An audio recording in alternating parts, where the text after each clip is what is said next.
Saudara-saudari, Sekan Kim Siang dan rakan-rakan Jerry di Kang Financial Advisory atau CC Advisory. Jadi, hari ini kita punya topik ialah Rang Undang-Undang RUU Kredit Pengguna 2025. Ini adalah topik hari ini. Jadi, kenapalah Rang Undang-Undang ya, RUU ya.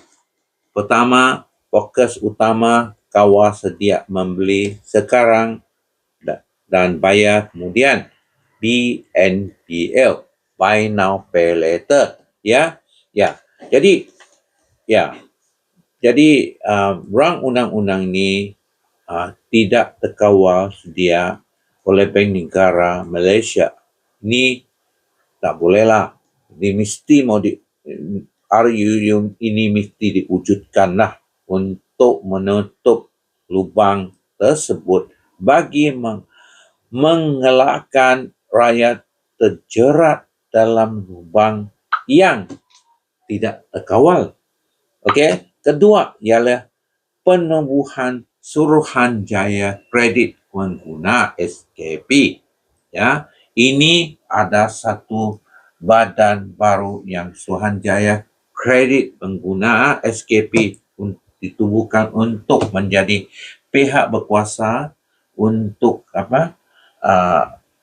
tunggal yang menyelia semua pembeli kredit ya, bukan bank ya. Jadi inilah dua ditubuhkan badan ditubuhkan untuk mengawal keadaan ya, supaya kita boleh buat prevention ya. Sampai sini saya jemput rekan-rekan saya Jerry Kang untuk mengulas yang lain. Okey. Akta kredit pengguna 2025 juga banyak memberi perlindungan para pengguna. Pertama, para peniaga harus menilai pengguna itu mampukah dia membayar. Jangan sekadar mau tu produk terjual secara online. Kedua, para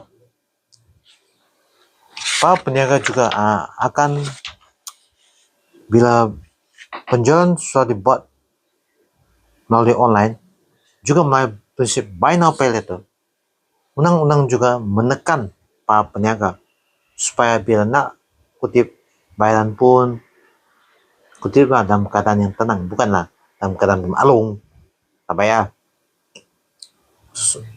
Oleh itu, undang-undang sebenarnya banyak memberi kebaikan pada para pengguna. Betullah, undang-undang berkenaan juga membuat para peniaga, business owner, mempamerkan semua kos-kos pinjaman supaya para pengguna juga membuat keputusan bijak. Jangan hanya membeli berdasarkan emosi yang buta.